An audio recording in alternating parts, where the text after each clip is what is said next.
Hey everybody, so Blizzard has come out today and released the nerfs that are going to be coming to the basic and classic sets. I keep calling them the standard set, but it's actually the basic set. It's standard format. So with the release of standard, these nerfs are going to take effect, and some of them are really not surprising. I actually predicted one of them in my first video, and it was exactly the nerf that I predicted. But I was surprised about Druid a little bit. I didn't think they were going to hit them quite so hard. But so without ruining it for you guys early on, without any giving away any spoilers, let's just take a look at what's going on in the world of Hearthstone here. Alright, so of course we knew that Ancient of Lore is an insane card. So before, it was a 7 mana 5/5, draw 2 cards or restore 5 health. So now it's a 7 mana 5/5, draw a card or restore 5 health. Yeah, a lot of people have brought up how drawing 2 cards for 7 mana plus getting a 5/5 body is just too crazy, right? Essentially, they were getting 3 mana's worth of value for drawing 2 cards, and then they were getting a 4 mana 5/5, which was pretty crazy. And of course, restoring 5 health is pretty good as well, depending on the type of deck you're playing against. So now they've balanced it out. They've made it draw a card, which is worth about 2 mana, so it seems to make the card a lot more fair. I'm not entirely sure that this card is going to still see a lot of play now that it's been nerfed, but it's still not a bad card at 7 mana 5/5, restore 5 health, or draw a card. So maybe it still will. So what Blizzard had to say about this nerf was that drawing cards is powerful, and Ancient of Lore easily found its way into every popular Druid deck. We'd like Druid players to feel that other cards can compete with Ancient of Lore, so we've reduced the number of cards from 2 to 1. I don't know what cards exactly they want to compete with, if they want something like Nourish to be played or something like that, but I'm not entirely sure. But anyway, yeah, so I think that this nerf is going to make this card a lot less good. They very well might start running Loot Hoarder or something like that simply because it's a lot cheaper. And 7 mana 5/5 is not that great. We'll see, but I think that this card's probably going to be now rotated out of most Druid decks. Okay, so the new version of Force of Nature lowers the mana cost by 1, so now it's down to 5 mana, and it summons 3 2/2 treants without charge, and they don't die at the end of the turn. So this is one of the nerfs that was proposed by some of the streamers out there. So I think that the ability to kill Force Savage, which this obviously does, is not a bad thing. I think that the ability to deal 14 damage burst was simply too strong for the Druid class, given how good they were at contesting the board anyway. They have really, really good cards that can contest the board, like Druid of the Claw and things like that. So Ancient of War. And then on 9 mana, they can simply pop this out and just kill the opponent after having enabled them to do no damage to the Druid at all. So it was thing that was really, really frustrating about Druids is simply how well that they could keep up and push tempo and push damage and keep up with the tempo and push damage and then just burst you out at the end, and there was absolutely nothing you could do. I think that this is a fair thing to kill off Force Savage. I think that the original kind of focus of the Druid deck was a deck that could play overcosted minions by ramping and playing them early. And I think that a nerf like this to Force Savage is going to kind of bring back that heart of the Druid class. I think that Druid is going to switch to being a lot more mid-rangey control-y than it already is. Aggro Druid's probably not going to really be a thing anymore, simply due to the fact that Fel Reaver is rotating out, but we might see some replacements for that. But for now, I'm really happy to see that this kind of ramp deck is becoming a ramp deck again. Okay, so Keeper of the Grove was always a ridiculous card. A 4 mana 2/4 is already not the worst thing in the world, but when it has the ability to deal 2 damage or silence a minion at your discretion is crazy. That's pretty good. I mean, notably, you could silence a Mad Scientist and then kill it off on the next turn, or you could just deal 2 damage to something like a Knife Juggler and just kill it off without even needing to take any damage on the card. So now what they've done is they've reduced it to a 4 mana 2/2 with silence, which is not the best thing in the world. And actually, I'm not sure that Druid is going to run this card anymore. I think that they will, simply because of a nerf that we're going to see very soon here. But it's now not the greatest automatic inclusion that it used to be. But I do think that the control decks will still probably pick it up. I think that it's dealing the 2 damage is pretty relevant. And yeah, they won't be too excited about it though. Okay, so Ironbeak Owl has been nerfed to 3 mana. So before it used to cost 2 mana to silence a minion, now it costs 3 mana. So it seems that silence is becoming worse, unfortunately. It looks like the priest 0 mana silence is becoming a lot more of an attractive option but priest usually doesn't run silence anyway, right? So that's unfortunate. But at 3 mana, it's the 3 mana 2/1 is not great at all. However, you're still gonna run this in decks that need to get past taunts and things like that. You're gonna run it as like a counter to Tyrion and things like that. So I think that this is still going to be played in most decks that would play Ironbeak Owl, but it's going to be played with some tears running down your face as you play it out. Alright, the nerf that I proposed and that a lot of people called was the BGH nerf to 5 mana. So it seems to make sense that a card like BGH that has 4 attack and happens to destroy a minion of 7 or more should cost a lot more than 3 mana. The ability to destroy something like a 7-drop with a 3-drop was simply too much of a tempo swing for the opponent. It was simply too good of a card, and that's why it was an auto-include in all of those kinds of decks. Do I think that the decks that run BGH will still run BGH? I think that mostly they will. But the difference is that now running BGH is a lot more fair than running it before. So notably, simply due to the fact that BGH is such an efficient removal, a deck like Malygos Warlock would run sometimes 2 copies, depending on the version you were running of BGH, because it's just such an efficient removal, and it was able to be comboed with things like Abusive Sergeant. I think that it will still run 1 copy of the card, but I think that the running 2 copies of it is a little bit too slow now.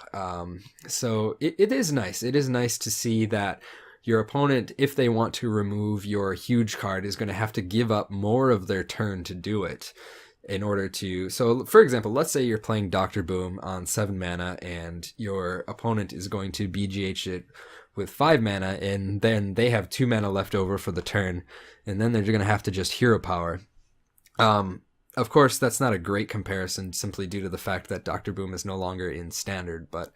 I think it's a lot more fair. So if you have like a Druid hero power and you're gonna hero power down one of the 1/1s, they still have a 1/1 bomb on the board. Essentially, your Dr. Boom did something, which is good. So the ability of BGH to simply make all big cards completely useless in the format before was simply too powerful.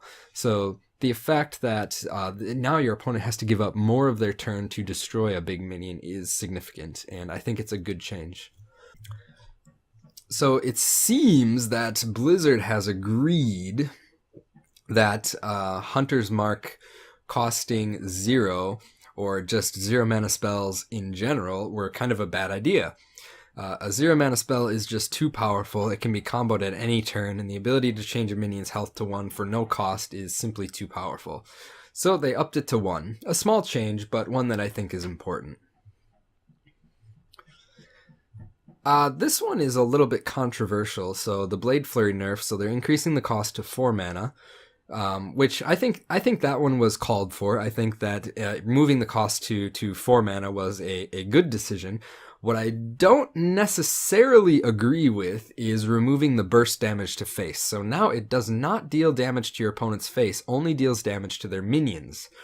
I think that the ability to burst an opponent with Blade Flurry before was one of the kind of only tools that a rogue had to kind of get that final burst in a lot of situations. I think that the fact that they've removed the ability to do that completely kills decks that were built around buffing weapons. Notably, you wouldn't be able to do that now in Standard anyway because Oil is being rotated out. But in Wild, that completely kills a deck like Oil Rogue that existed before, because without the ability to hit the opponent in the face for, let's say, 6 damage, and then Blade Flurry for another 6 damage, the cost to Rogue is simply too much. It kind of seems that with this change, they're kind of forcing Rogue to be more minion-based instead of more spell-based. So I also think that decks like Miracle Rogue are going to be a lot less strong in this format, simply due to the change that has occurred. Do I think that Blade Flurry was too overpowered at 2 mana? Yes, but I think that the nerf to the mana cost was sufficient enough. I think that this nerf is a little bit too heavy. I think that they're still going to play it because they still need that 5 mana board clear with Deadly Poison and Blade Flurry. But I think that the ability to not be able to burst the opponent's face anymore means that Rogue decks that we've seen played up until now are going to be phased out in favor of more minion-based mid-range decks. Is that a bad thing? A little bit. I mean, a lot of people like playing those decks, but they never were really the strongest decks in the format. So if Blizzard introduces enough tools to make Rogue more viable of a minion-based class, and we have seen some good ones already with like the Undercity Huckster and whatnot, I think that this nerf won't be the worst thing in the world. And I think that you're still going to run Blade Flurry because you need that AoE.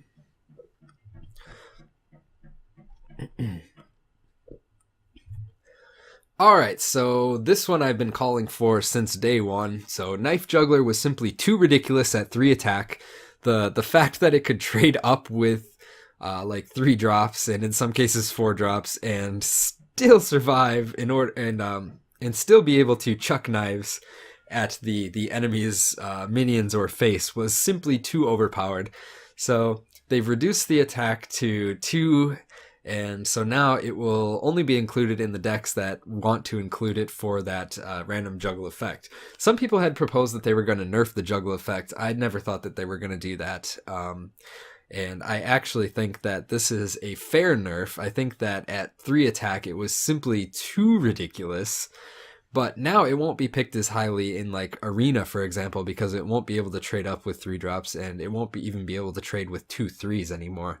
The fact that some 2 drops can just kill Knife Juggler for free now is a huge disadvantage to Knife Juggler, so it's definitely only going to be included in decks that are specifically designed on flooding the board and tossing knives at the opponent's face, instead of being included in just all kind of aggro decks by default. So I think that it's a good change overall. Okay, so the Leper Gnome has been nerfed from 2 attack to 1 attack. So Leper Gnome was essentially a way for your opponent to deal kind of 4 damage to you. Okay, so let's assume that you have a coin. So the opponent goes first, they play Leper Gnome, and Leper Gnome, of course, is a 2/1, right? So on your turn 1, you coin out a 2-drop, but they hit you in the face for 2 damage, and then they play another minion. Then your 2-drop has to kill off the Leper Gnome if you're not a class that can deal 1 damage. And in that case, Leper Gnome has now done 4 damage to your face, at least. If you don't coin out the 2-drop, then it's doing a lot more damage to your face, which it becomes like a 1 mana deal, like 6 or 8 in some cases where a control deck has a really bad draw, and it just became too ridiculous in those classes that can't deal 1 damage, like Warlock, for example. In the case of like Mage, you would be really, really unhappy to have to coin ping a Leper Gnome. And I don't think you would do that, but it's something that some people, when they're learning, they have done in the past. Being able to have to coin a 2-drop simply to keep up with an aggro deck, simply because of the power that Leper Gnome has, makes it too strong of a card, in my opinion. So nerfing the attack down to 1. I think it does what Blizzard wants it to do. It makes other 1 mana minions more compelling in aggro decks. Shaman has a lot of really good 1-drops, like with Trog's Rule and whatnot. So, and we've seen some good 1-drops already in this expansion. So I think that the ability to have 1-drops that don't just are auto includes is good. So I think that it'll create some of the new 1-drops that are coming out. It'll create spots for them, and Leper Gnome will be played less, which is a good thing, I think. Yeah.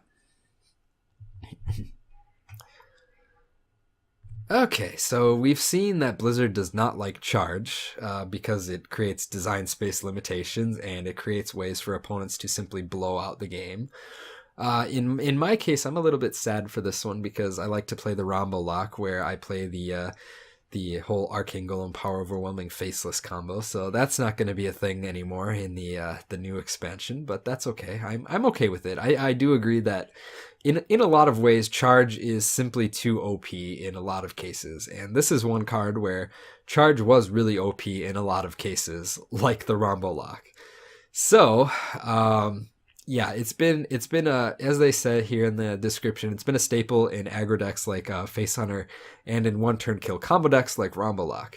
So what they've done is they've essentially made it a 3-mana 4/4 with a downside, and of course that downside is give your opponent a mana crystal. What does that mean? It means that this card will not be played anymore. Simple. But, I think it was a change that had to be made, so I'm not mad about this one. Okay, so yeah, the Molten Giant nerf was something that was proposed by a lot of people, and it was something that we were expecting, but it was something that I was kind of hoping wouldn't happen. Now, with that being said, I don't run decks that play Molten Giant anymore, but Molten Giant was just such a powerful card and such an awesome card in like Control Handlock or Demon Handlock that it was just such a staple. And now what they're basically doing by nerfing the mana cost by 5 is they're saying you have to get down to 5 health in order to play this card for free. And I don't think even the craziest of warlocks, even in a world where charge minions are a lot less numerous, is going to try to get down to 5 health to play a Molten Giant for free. It's just not going to happen. You're going to get down to around 10 health, and you're going to play a 5-mana 8/8, which is not great. So I think that what this nerf unfortunately does is it kills the Molten Giant for those kinds of decks, and actually for most decks. So what Blizzard says is they're increasing the risk players must take to get a free giant, and then they mention the changes to Force of Nature and Arcane Golem will make dropping the low health somewhat less risky as well, which has helped spur this change. What? Like, those are the only 2 ways that you can burst your opponent down from 10 health? No. Yeah, it was dangerous enough against Mage, where you would go up and your opponent would just Fireball Frostbolt ping you to death. But now you're going to have to get down to 5 health. Well, you better damn hope that when you get down to 5 health, you have Reno Jackson in your hand to back you up. Otherwise, you are dead, son. But I think one of the reasons is that people were seeing that in these kinds of decks, even now, Molten Giant wasn't really all that good anyway, because Charge was still a thing, Burst was still a thing, and so they were kind of rotating it out in favor of more kind of things like Fugan Stalag or like the Rombo combo in Reno Lock. And I was actually kind of surprised by this because I figured that in Reno Jackson, a deck that could heal you up to full health, that would be exactly the kind of deck that you would want to play Molten Giant in, but it turned out that I was actually wrong about that. A lot of those deck lists don't actually run Molten Giant anymore, even just one copy. So it's kind of surprising. So I think Molten Giant was already kind of being rotated out. I think that this change will definitely be a huge blow to decks like Demon Handlock, which would have played this just by default anyway before. So this is one that I'm actually really kind of sad of. I do think that this kills the card, unfortunately, but it's still not a bad card. I mean, playing a 5-mana 8/8 is not the worst thing in the world, but being at 5 health when you play it is the worst thing in the world. You're dead to pretty much anything at that point. So, yeah, unfortunately, I don't think that this card's going to see play anymore at all. Alright, so now let's look at the final nerf, so Master of Disguise. So they said that the ability of Master of Disguise to grant permanent stealth has been a design obstacle for a long time. Really? It's not even that Master of Disguise was played at all. So now they're only giving your minion stealth for 1 turn. So, okay, yeah, so the ability to generate random minions through things like Unstable Portal and whatnot. So you could do something like, on a Thaurissan discount, you could play Archmage Antonidas, Master of Disguise to stealth it, and then just cast infinite spells forever and win the game. But how likely was something like that to happen? The answer is not likely at all. And even if you tried to play this with something like a Gadgetzan Auctioneer, it's going to take up your entire turn to play it. It costs 10 mana. And then your shit has to survive. So notably, Master of Disguise and Gadgetzan Auctioneer both have 4 health. They're dead to Flame Strike. They're dead to Double Consecration. They're dead to Equality Consecration. There's a bunch of ways to remove it. So given the fact that this card wasn't good enough to see play anyway, I don't think that this was really a necessary nerf, but perhaps they have some kind of design idea that they want to enact and they weren't able to because permanent stealth in Rogue was a thing. But given the fact that stealth is such an important part of kind of the Rogue character anyway, I don't necessarily see why they felt that this was necessary. I haven't read other people's opinions about these cards yet, so I'm probably going to go do that after this, simply because I don't understand this nerf at all, and I don't know exactly why they felt that this nerf was necessary. Again, especially given the fact that the card isn't seeing play, but okay, fine, Blizzard. Okay, you got us. You got us, Blizzard. You nerfed Master of Disguise. None of us were playing it anyway, but you got us. You did it. You did it. Good job, Blizzard. Anyway.